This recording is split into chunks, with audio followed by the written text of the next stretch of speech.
kan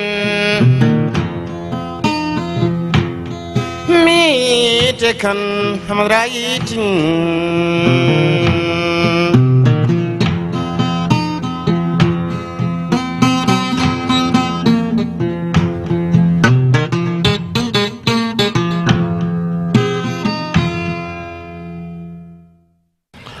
Bonjour à tous, bon dimanche, bienvenue dans ce nouveau numéro du Grand Jury de RFM.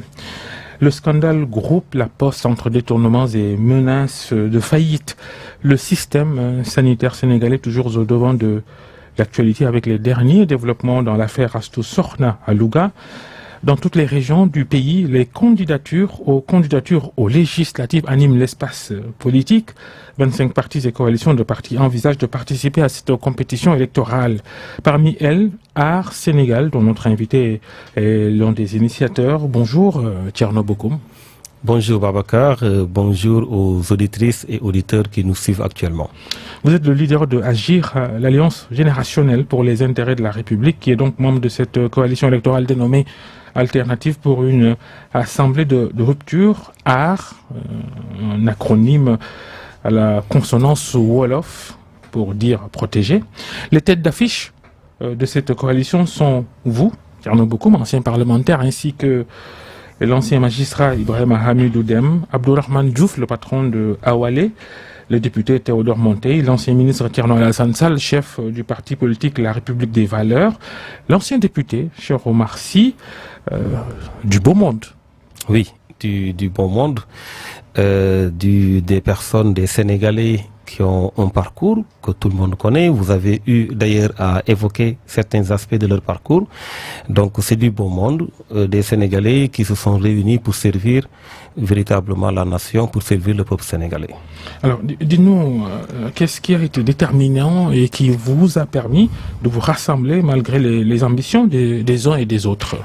Ce qui a été déterminant, c'est le Sénégal. Vous savez, nous travaillons tous à faire en sorte que les intérêts des populations prennent le dessus quotidiennement sur les intérêts particuliers.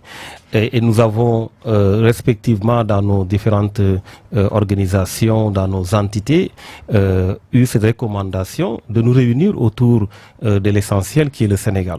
Donc il y a eu des discussions, il y a eu des rencontres et aujourd'hui nous avons un groupe qui véritablement compte travailler effectivement pour gérer ces questions d'intérêt national.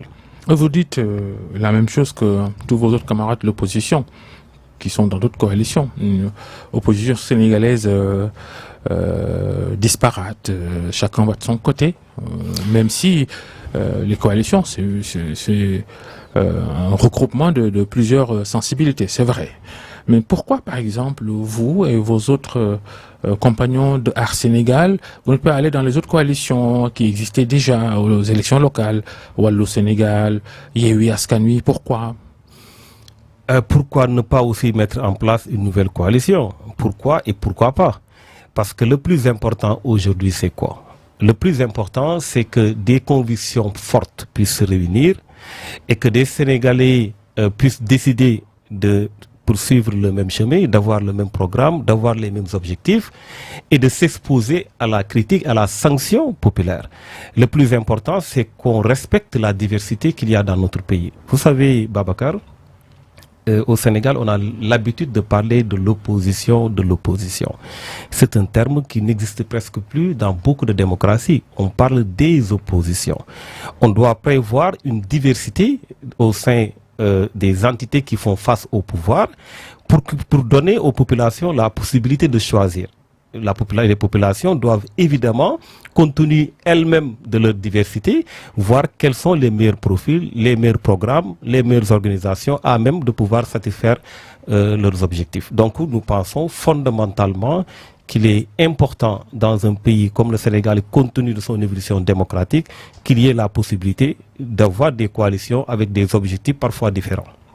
Et est-ce que cela signifie aussi que qu'avec Yewwi, vous avez, je donne cet exemple, je peux donner Wallo ou Buntubi, avec Yewwi, pourquoi vous n'êtes pas avec cette coalition? Divergence dans les idéologies, dans les attitudes Non, vous savez, si on prend l'exemple de Yewwi ou Wallu, etc., ce sont des coalitions qui ont existé durant les élections locales.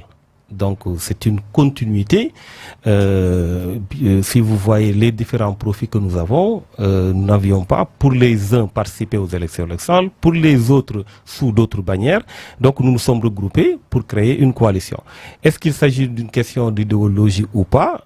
Ce n'est pas forcément le cas. Ce qu'il faut comprendre aujourd'hui, c'est qu'il peut y avoir des groupes qui s'identifient autour d'une coalition et qui ont des objectifs. Je dis idéologie, précis. c'est pas forcément idéologie au vrai sens du terme. C'est, je veux dire, c'est générique pour dire est-ce que vous ne partagez pas la même vision des choses. Écoutez, vous savez, ce qu'il faut comprendre d'abord, c'est que quand on parle de coalition, on n'est plus dans le cadre d'une fusion.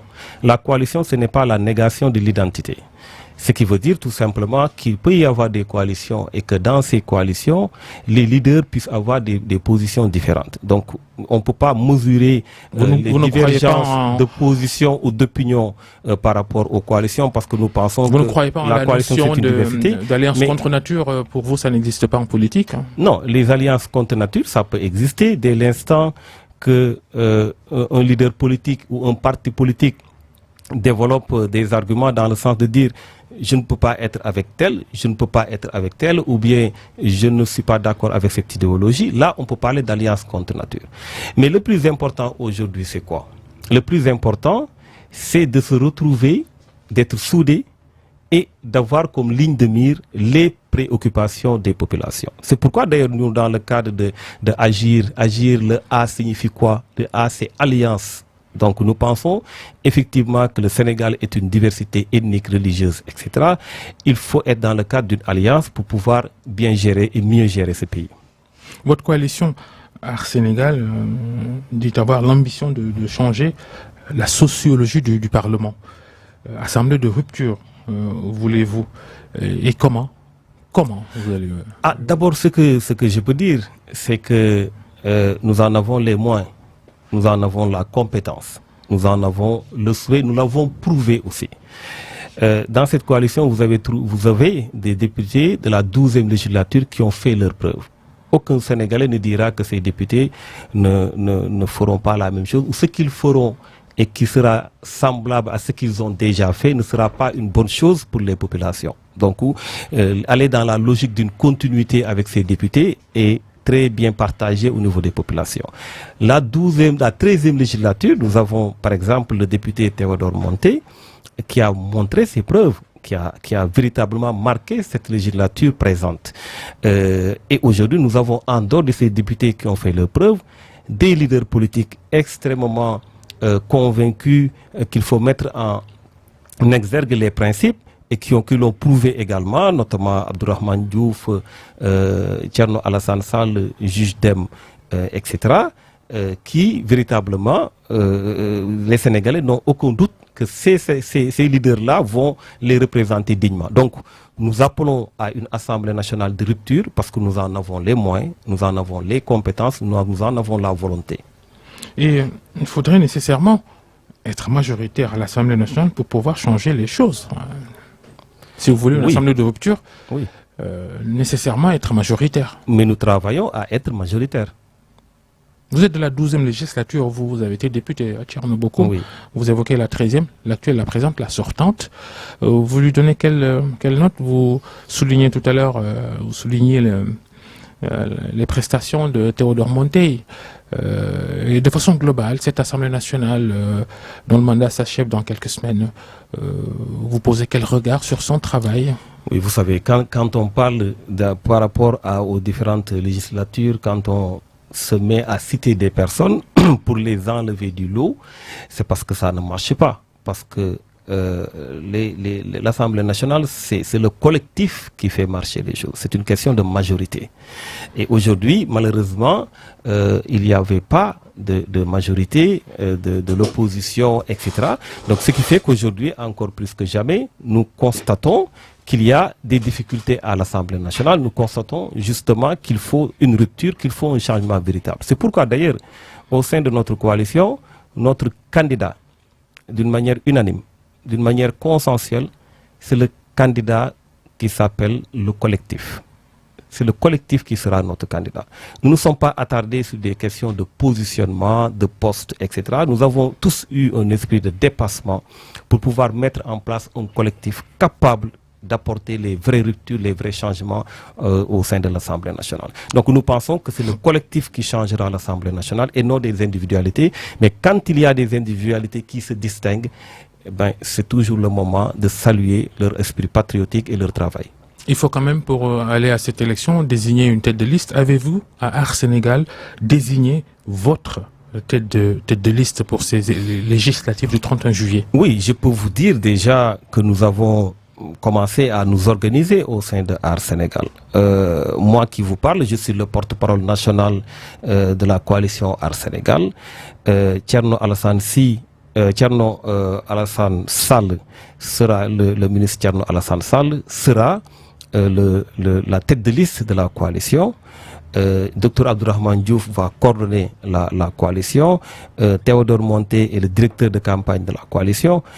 Cheikh Omar Sy aussi joue un rôle extrêmement important dans la coalition. Donc nous sommes en train de nous organiser et nous nous ouvrons bien entendu aux autres qui viendront travailler avec nous. Le choix de Thierno Alassane Sall, comment ça a été opéré, comment ça a été fait? Par esprit de dialogue, de discussion et de dépassement, j'aurais pu être la tête de liste, Abdourahmane Diouf aurait pu être la tête de liste, Cheikh Omar Sy aurait également pu être la tête de liste, de même que Théodore Monté, etc. Donc nous nous sommes parlé, nous avons échangé, nous avons eu un esprit de dépassement et nous avons misé sur le collectif.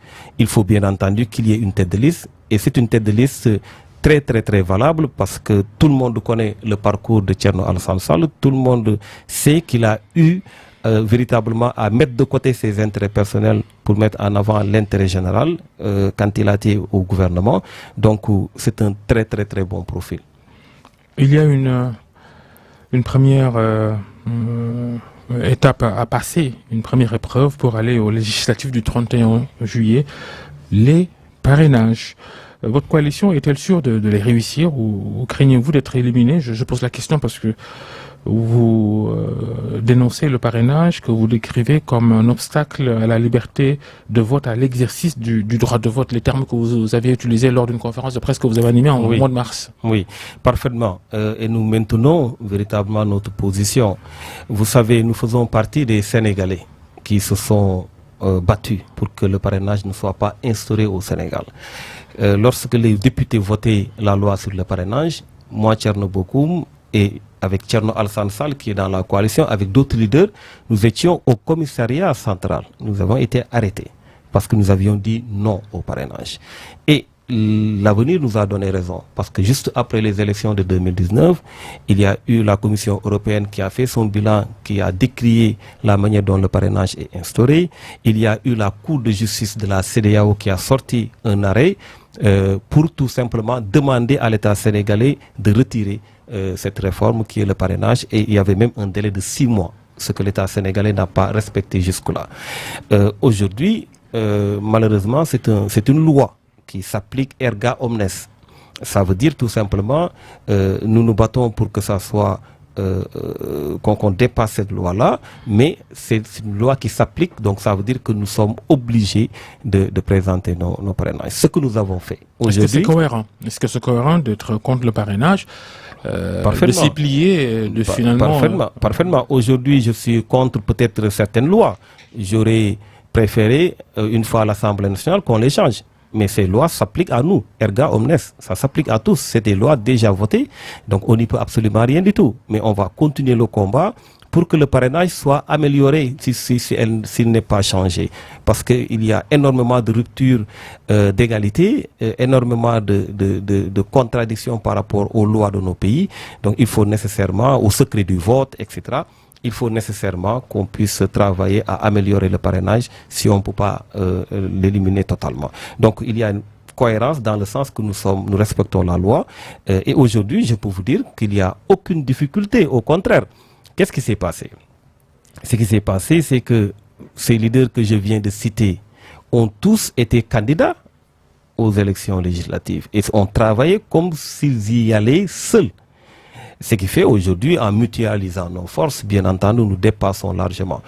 Mais cela ne nous empêche pas de continuer à décrier la manière dont le parrainage est effectué au Sénégal. Et ce filtrage, le parrainage, continuez-vous à croire que c'est le pouvoir qui l'instaure pour pouvoir choisir ses adversaires? C'est le discours qu'on a entendu de l'opposition lors de la présidentielle, par exemple.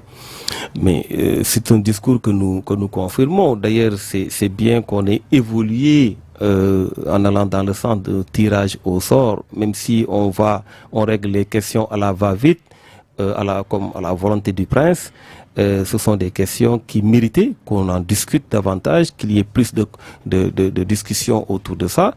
Ça veut dire qu'eux-mêmes, ils reconnaissent déjà qu'il y a des failles. Lorsqu'il y a des failles concernant des élections qui demandent qu'il y ait une transparence, qui demandent la participation des populations, mais il faut nécessairement de forts consensus autour de ces questions. Ce qui n'est pas le cas. Il y a toujours des décisions unilatérales, ce qui est inacceptable dans le cadre des élections. Donc nous pensons aujourd'hui que le fait de dire on va au tirage au sort, en 2019, qu'est-ce qui s'est passé? Vous savez tous que le mandataire de Benno Bokk Yakaar a été privilégié. Si on devait se jouer les coudes pour pouvoir avoir la première place, Madame Mimi Touré ne pouvait pas prendre la place devant Malick Gakou ou quelqu'un d'autre. C'est pas un peu dommage tout ça, cette démocratie, on va dire, infantile, bousculade, tirage au sort. Mais justement, parce qu'en réalité, ce qui est importé dans le processus électoral, ce sont des décisions politiciennes prises lors de rencontres politiques ou de stratégies politiques. Nous sommes l'État, nous sommes en même temps des acteurs politiques. Nous pensons que si nous faisons de telle manière, etc., nous procédons de telle manière, nous pourrons avoir un avantage sur les autres. Donc nous allons traduire notre volonté politique en loi. C'est ça qui est inacceptable. C'est ça qui véritablement nous amène dans ces situations-là, qui sont des situations regrettables pour un Sénégal qui a une démocratie aussi mature. Ceux qui défendent le parrainage n'ont-ils pas un peu raison? Déjà, 25 listes de candidatures vont être déposées pour validation, 25. Raisonnable ou démesuré pour vous? Écoutez, 25, combien de listes vont être acceptées? N'oubliez pas. Déjà, les intentions déjà. 25. Oui, les intentions sont légitimes dans une démocratie. Les intentions sont légitimes. On ne peut pas empêcher. Quel est le critère aujourd'hui qui peut permettre d'éliminer tel au profit d'un tel autre sans qu'il y ait le suffrage universel? Il n'y en a pas. Si aujourd'hui on dit, ah oui, vous venez de créer un parti, vous venez d'arriver, vous ne pouvez pas vous représenter. Le président de la République actuel n'allait jamais être président de la République. Il est sorti en 2008 du PDS. Donc je pense qu'aujourd'hui on ne peut pas freiner les gens sur des bases subjectives. Il faut nécessairement que la démocratie s'exprime et la démocratie a un coût. Le filtrage par le parrainage ne s'impose-t-il pas un peu quand... Mais écoutez, moi je dis très clairement que le parrainage peut être amélioré, qu'il y ait moins d'illégalité, qu'il y ait moins d'avantages accordés au pouvoir en place et qu'on puisse travailler à faire un filtre, mais un filtre raisonnable qui va dans le sens de respecter les droits des uns et des autres et l'égalité des chances. Pour revenir un peu sur votre slogan Assemblée de rupture, c'est ce que vous voulez. Quelles sont les urgences à évoquer tout de suite pour changer cette Assemblée nationale-là? Assemblée de rupture, fondamentalement, vous entendez par Assemblée, vous entendez quoi par Assemblée de rupture? Mais à tout point de vue, il doit y avoir une rupture. D'abord, l'Assemblée nationale a des prérogatives. Les députés ont des prérogatives. L'Assemblée nationale a un rôle à jouer dans le jeu démocratique. C'est un pouvoir au même titre que le pouvoir exécutif et le pouvoir judiciaire. Cela veut dire quoi? Cela veut dire que les populations qui ont des représentants au sein de l'Assemblée nationale, qui ont élu un pouvoir central, doivent avoir un droit de regard sur le travail du pouvoir central.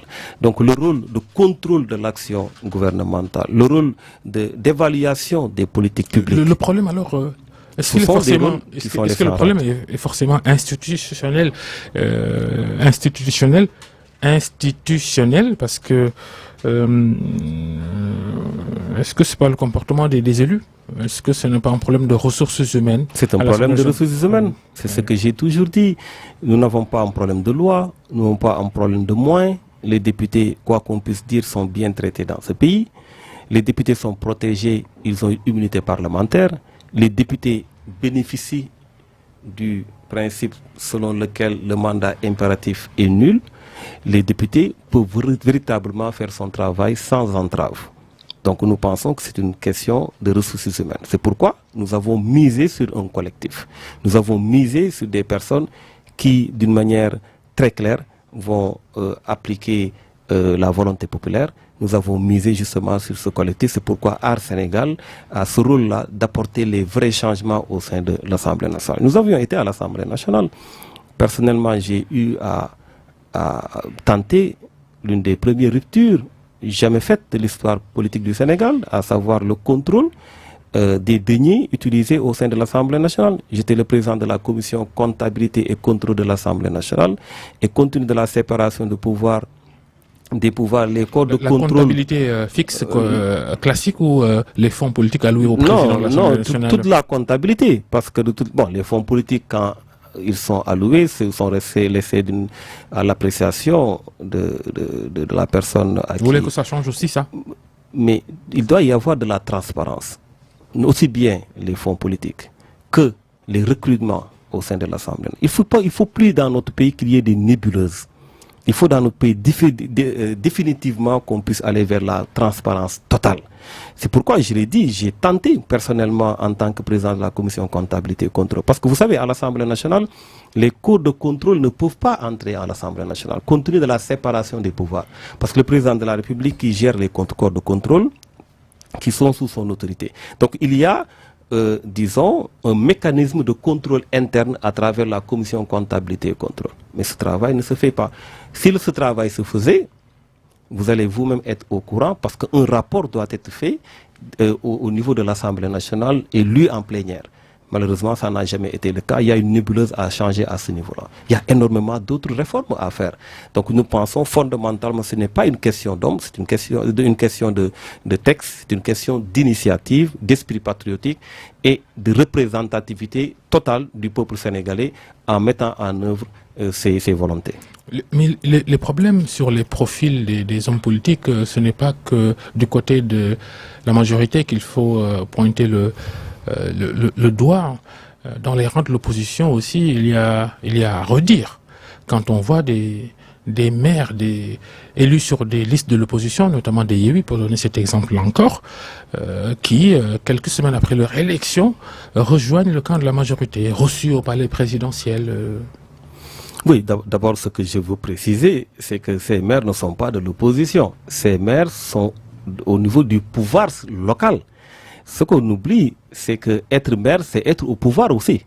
C'est incarner. Sur des listes oui, de je termine sur ça. Ouais. Je comprends la question, mais je voudrais faire cette précision parce que on s'arrête pas dessus. Le plus souvent, on pense que le pouvoir, c'est le pouvoir central, mais il y a le pouvoir local aussi.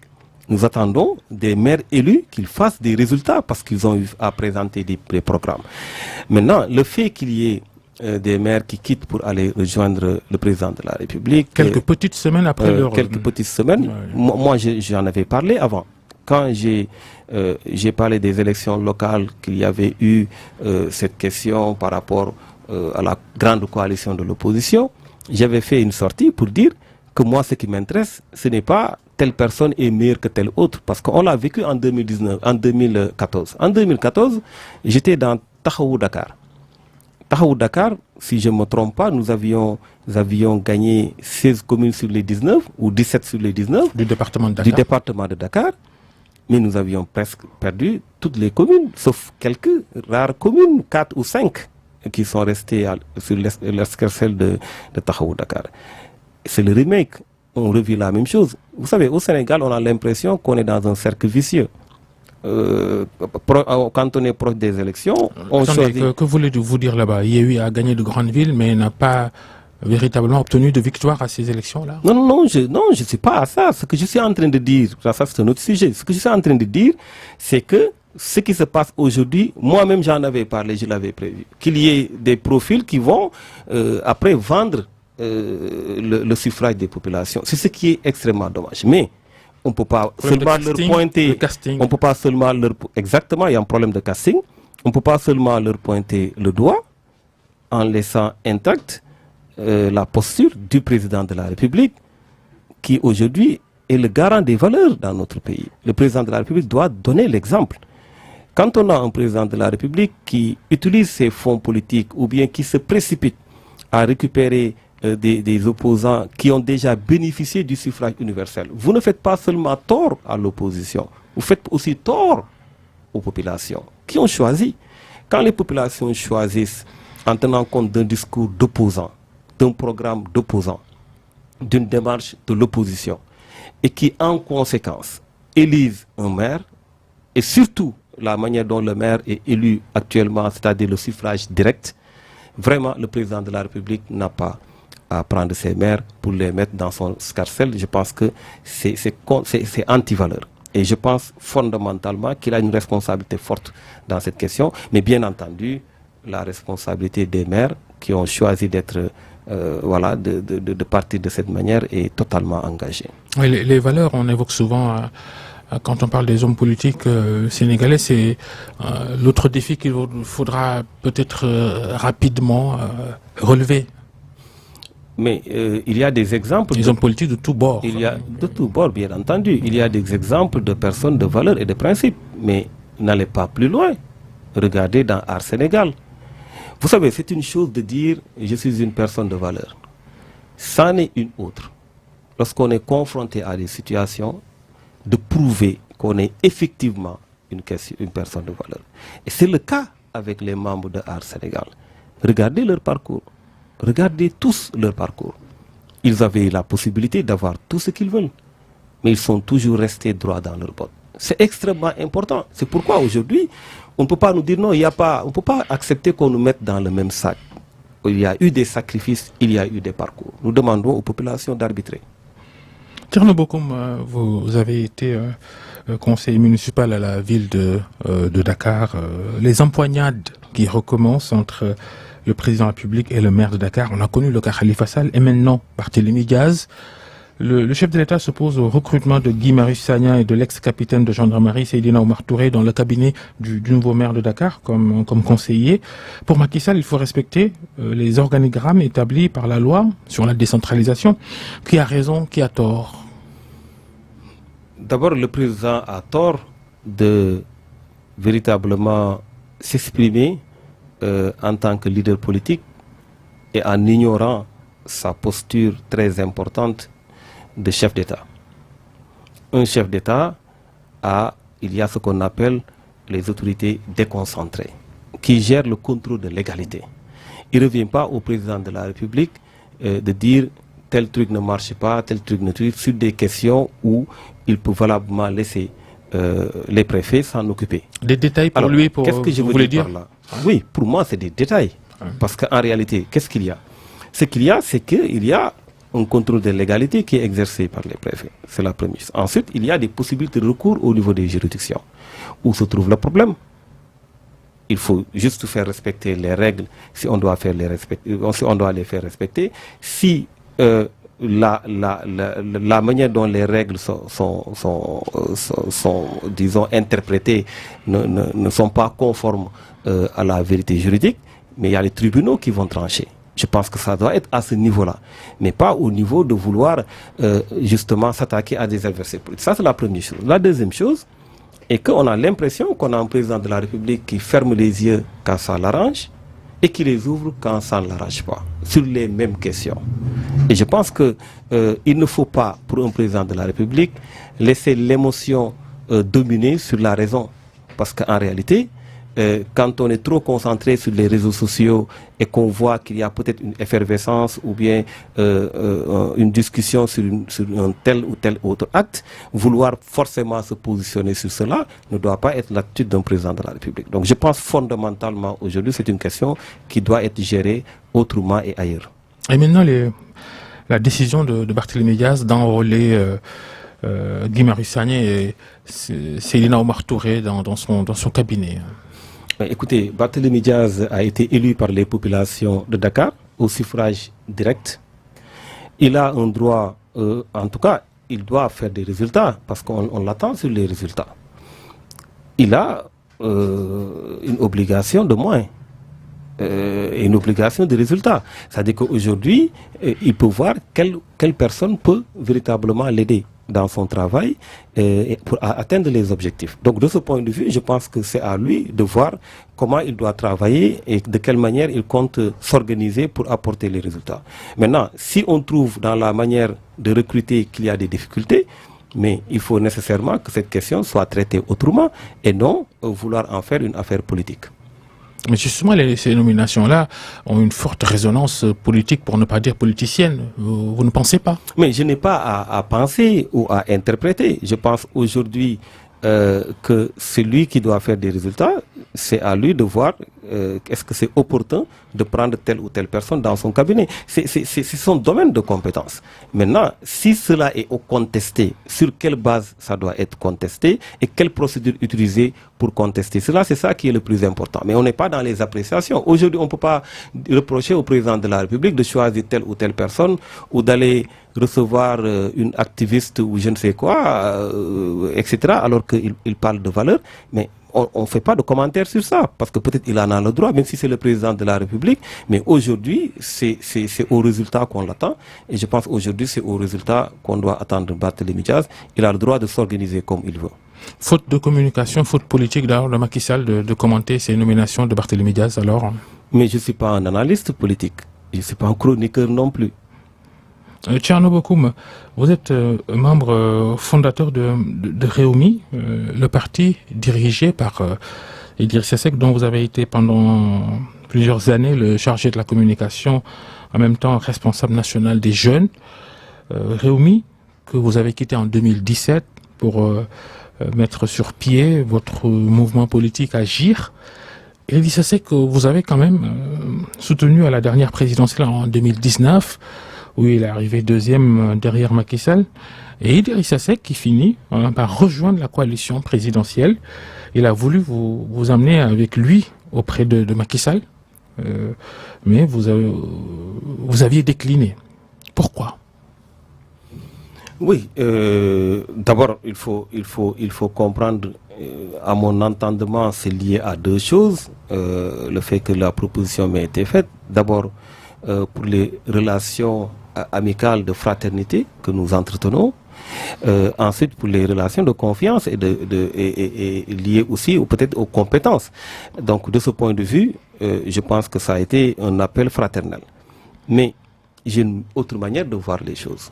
Et je pense que dans une Quelles sont d'abord les propositions concrètes qui vous ont été faites? Non, je ne peux pas entrer dans ces détails-là. Vous savez très bien que je ne peux pas m'exprimer dans ce cas. Alors, ce que je peux dire très clairement, c'est que mon option a été de rester dans l'opposition et de continuer le combat dans l'opposition. C'est une option personnelle. C'est une option également de groupe, parce que quand nous avons créé Agir, Alliance Génération pour les intérêts de la République, nous avions des objectifs bien clairs, bien définis. Donc nous continuons à vouloir atteindre ces objectifs. Nous travaillons quotidiennement à nous mettre du côté des populations. Maintenant, chacun a sa manière d'interpréter les choses. Moi, je n'entre pas dans les interprétations et chaque leader a la possibilité de prendre des décisions. Je pense que nous n'avons pas de leçon à donner à qui que ce soit. Et vous n'aviez pas personnellement pris la décision, c'était avec votre mouvement politique où vous étiez concerté pour décliner cette invite? Oui, écoutez, il n'y a pas besoin de se concerter sur des questions qui sont très claires. Vous savez, nous avons une feuille de route, nous savons où nous devons aller et comment y aller. Nous travaillons quotidiennement pour y arriver, mais maintenant adviendra que pourra, parce que nous sommes aussi des croyants, mais nous travaillons à respecter notre tableau de bord. Idrissa Seck, qui a été nommé après sa décision de rejoindre la coalition présidentielle, nommé président du Conseil économique, social et environnemental, Rewmi qui compte 2 membres dans l'actuel gouvernement. Les dernières élections territoriales, Thiès, le fief éternel, même s'il faut désormais relativiser, fief éternel d'Idrissa Seck qu'il a perdu avec Benno Bokk Yakaar à ces élections municipales et départementales dans la région de Thiès. Question, avait-il raison de rejoindre Macky Sall, Idrissa Seck? Je vous verrai bien poser cette question à un chroniqueur, à un analyste politique. Je ne peux pas, peut-être que vous aurez l'occasion de répondre, d'inviter Idrissa Seck. mais je ne peux pas répondre à cette question. Comment vous interprétez la défaite de Benno Bokk Yakaar avec Idrissa Seck à Thiès aux dernières élections? D'abord, je félicite vivement d'ailleurs mon frère Babacar Diop, qui est aujourd'hui le maire de Thiès, ainsi que mes autres frères qui sont maires des communes, que je connais pour la plupart. Je me félicite également de la maturité du peuple sénégalais, parce qu'il y a eu un vote, il y a eu une expression de la volonté populaire, et aujourd'hui la volonté populaire montre aujourd'hui qu'il y a une nouvelle majorité à Thiès. Je pense qu'il faut l'accepter. Réumi et Idrissa Seck, le président Idrissa Seck, ont fait presque plusieurs années à Thiès à être au pouvoir local. Donc je pense qu'ils ont eu à faire énormément de choses également. Maintenant, c'est le jeu de la démocratie. Voilà, nous sommes aujourd'hui dans une situation où il y a une nouvelle majorité et nous félicitons et encourageons vivement nos frères qui sont là-bas maires actuellement. Une grosse inconnue pour les hommes politiques, les partis politiques, l'élection présidentielle 2024.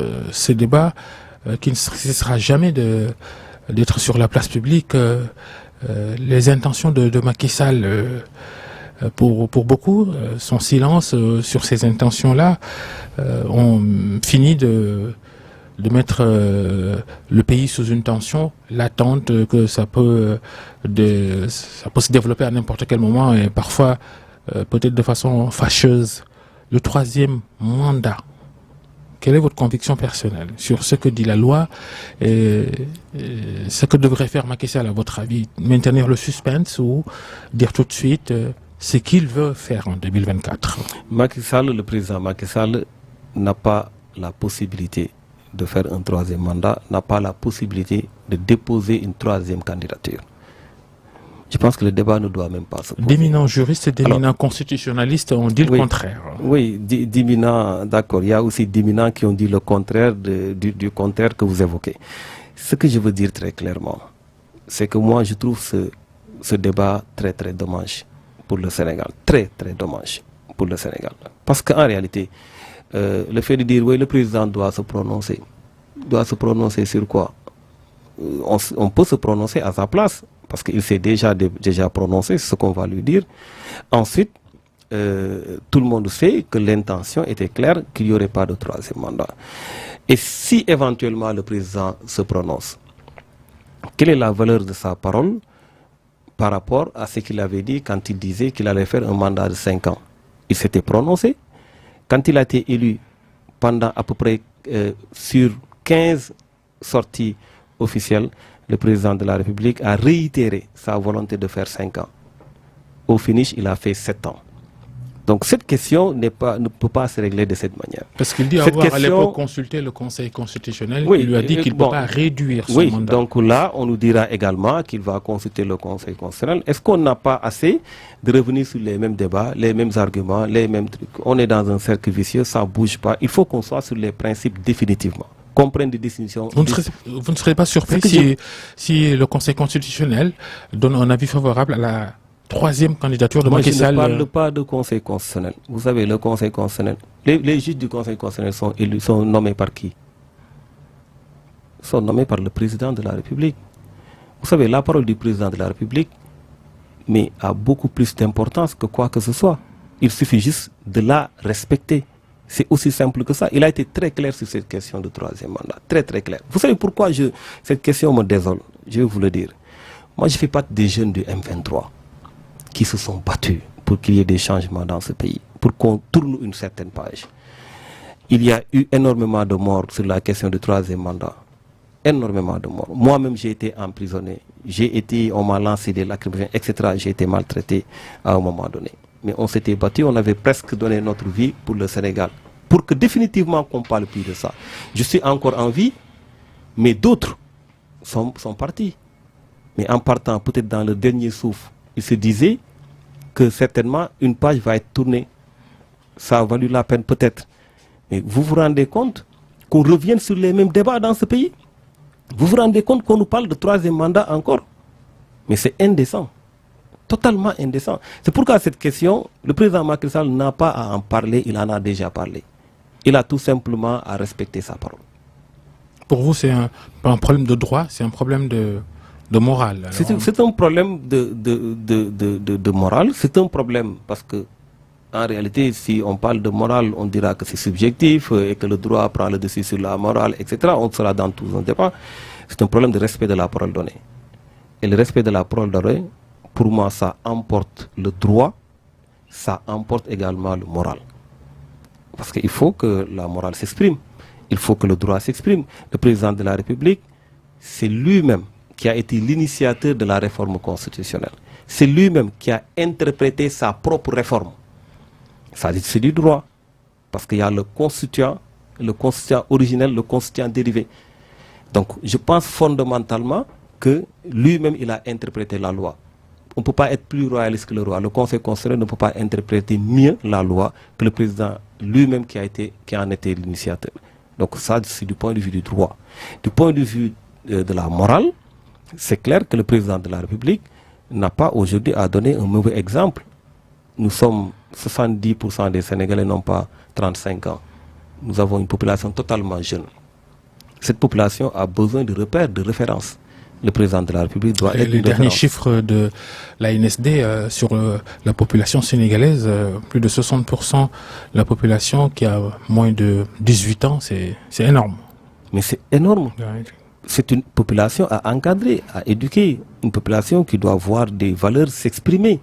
On ne doit pas compresser les valeurs, on ne doit pas les écarter, on ne doit pas les concurrencer. On doit les mettre en avant, on doit les mettre en exergue. Donc je pense fondamentalement que sur cette question, le président de la République n'a pas à s'exprimer, il a tout simplement à respecter sa parole. On parlait de la jeunesse. Les hommes politiques, dans leur majorité, n'aident pas cette jeunesse sénégalaise à avoir les meilleures cultures. On constate avec nous, peut-être, il y a plus maintenant la culture de la violence, de l'intolérance. Est-ce qu'il vous arrive de réfléchir sur ça, de regarder l'avenir? Et si vous le faites, vous dites quoi? Mais ça fait peur. Quand la majorité tend vers la violence, ça fait peur. Et la majorité, c'est la jeunesse. Heureusement que pour l'instant, on ne peut pas dire que la majorité de la jeunesse est violente, on ne peut pas le dire. Mais quand la jeunesse s'exprime particulièrement dans la violence et qu'il y ait un effet d'entraînement, un effet boule de neige, ça fait peur. Parce que je considère aujourd'hui que nous devons nous écarter de ce chemin. Il y va de l'intérêt supérieur du Sénégal. C'est extrêmement important aujourd'hui de savoir que c'est la jeunesse qui construit, mais aussi c'est la jeunesse qui détruit. Nous devons travailler à faire en sorte d'avoir une jeunesse qui construit.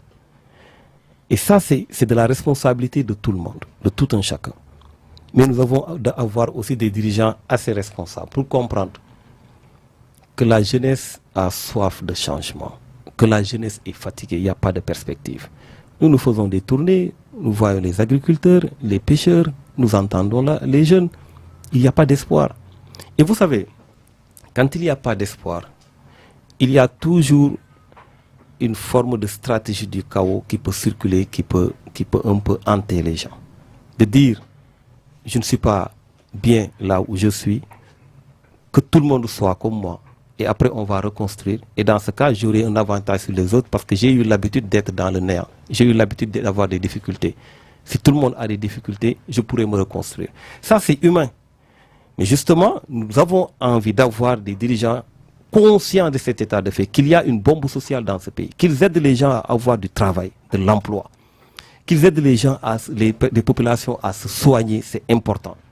Qu'ils aident ceux qui ont déjà leur emploi à maintenir leurs emplois. Vous savez, dans ce pays, on parle beaucoup d'emplois, mais on ne parle pas des pertes d'emplois. Il y en a à l'appel. Tous ces pêcheurs-là qui aujourd'hui, parce que nos mères ne sont pas protégées, perdent leur emploi et qui ne voient d'autre horizon que de prendre la mer pour aller en Europe. Mais parce qu'ils ont perdu leur emploi, parce qu'ils ont perdu de l'espoir. Ces agriculteurs qui ont des difficultés pour pouvoir faire leur travail, perdent leur emploi également. Donc je pense qu'il faut davantage, beaucoup plus d'empathie, un minimum d'empathie par rapport à une population désœuvrée, désorientée, qui de plus en plus manque d'espoir. Les événements de mars 2021, l'affaire Ousmane Sonko à Djissar, complot politique pour l'opposition, affaire purement ordinaire, personnelle pour la majorité. Vous vous situez où entre ces deux côtés? Moi, d'ailleurs, d'abord, je reprécise que moi, je ne suis pas d'accord qu'on parle de l'opposition. L'opposition, je l'avais dit tout à l'heure, je le répète, la majorité peut constituer un bloc parce qu'il y a un chef de la majorité, etc. Ça peut se justifier. Alors, sur cette question, je suis sur les principes, encore sur les principes, toujours sur les principes. Le premier principe, c'est quoi? Le premier principe est que moi, Thierno Bocoum, je me suis battu pour que le président Macky Sall, je le désigne nommément, puisse respecter les droits de Karim Wade. Je me suis battu pour qu'il puisse respecter les droits de Khalifa Sall. Je me suis également battu pour qu'il puisse respecter les droits de Ousmane Sonko.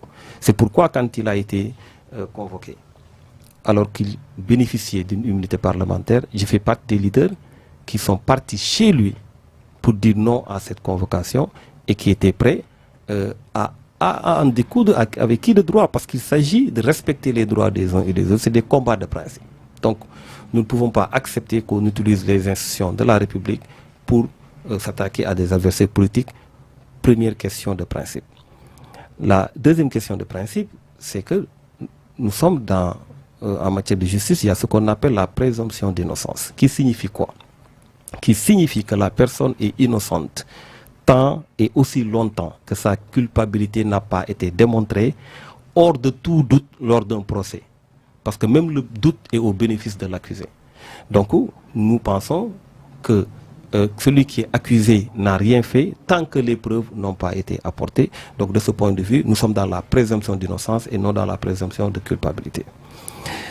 La troisième règle, le troisième principe, la troisième position de principe est que on ne peut pas faire des procès dans les rues. Si on devait tous faire nous-mêmes nos procès dans les rues, la première marche, la première grande manifestation que nous devons tous organiser, c'est d'aller libérer ceux qui sont devant la barre. Parce qu'il y a des Sénégalais qu'on juge tous les jours. Donc nous pensons fondamentalement qu'il faut évidemment éclaircir cette affaire à travers un procès. Et heureusement que les deux concernés l'expriment tous les jours.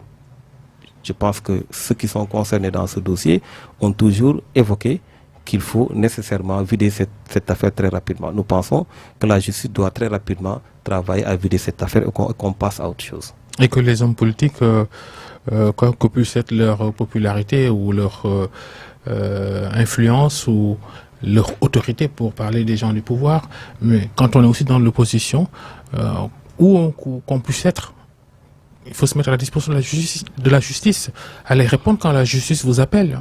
Mais pour l'instant, nous n'avons que la justice. Nous n'avons pas de justice privée. Nul ne peut se faire justice soi-même. Maintenant, une justice à améliorer. Parce qu'on ne peut pas peut-être aller plus loin dans cette affaire, mais je peux dire très clairement qu'il y a également une justice à améliorer. Ce sont les acteurs de la justice eux-mêmes qui le disent. Donc il y a un travail à faire, mais pour l'instant, nous n'avons que la justice pour trancher ces questions-là, et la justice doit faire son travail. Question, avant de terminer cette émission, pour Ars Sénégal, votre coalition pour ces élections législatives qui arrivent au mois de juillet, 31 juillet. Votre budget de guerre, vous l'avez concocté. Il faut des moyens pour faire ce travail-là. C'est cette campagne qui vous attend, qui a peut-être commencé un peu déjà. Babacar, moi je pense que nous avons fait le gros du travail. Le gros du travail, c'est quoi? C'est d'avoir rassemblé autour d'une coalition. Ça aussi, ça fait partie des choses à améliorer. Oui. Les moyens, les ressources pour les partis politiques. Oui, bon, écoutez. Ça part dans tous les sens. Vous savez, oui, mais vous savez, comme je le disais tout à l'heure, d'abord pour moi, notre première richesse, c'est notre collectif. C'est notre première richesse et nous pensons que les Sénégalais déjà observent et savent que nous avons un très bon groupe capable d'apporter les vrais changements au sein de l'Assemblée nationale. Pour ce qui est maintenant des ressources, je le dis souvent, il y a un seul parti politique qui est financé par l'État dans ce pays. c'est le parti au pouvoir à travers les fonds politiques alloués au président de la République d'une manière discrétionnaire, qui peut l'utiliser d'une manière discrétionnaire. Donc cela veut dire tout simplement qu'aujourd'hui, le président de la République, qui est en même temps, qui a deux manteaux, qui est en même temps chef de parti politique, peut valablement utiliser et légalement utiliser les fonds politiques pour pouvoir financer son parti politique au même moment où les autres partis sont laissés en rade et sont exposés à parfois peut-être des financements occultes. Recueillir des ressources des financements douteuses. occultes. Ouais. Voilà, exactement. C'est pourquoi, au nom de la démocratie et de l'état de droit, il faut qu'on travaille sur le financement des partis politiques en tenant compte, bien entendu, du suffrage universel. C'était l'essence de la question d'ailleurs, remettre sur la table le financement des partis politiques. On en parle, on oublie souvent, on revient, on ne règle pas le problème, pas encore en tout cas. Merci Thierno Bokoum d'être passé devant le grand jury des RFM. Vous êtes le leader du mouvement politique Agir, porte-parole national de la coalition Art Sénégal, Art Alternative pour une assemblée de rupture.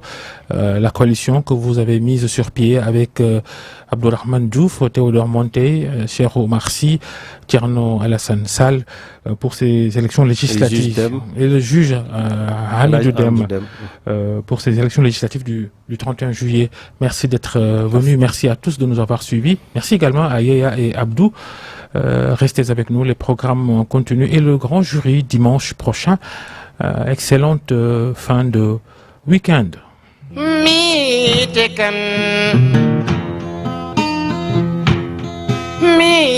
te kan hamrayitin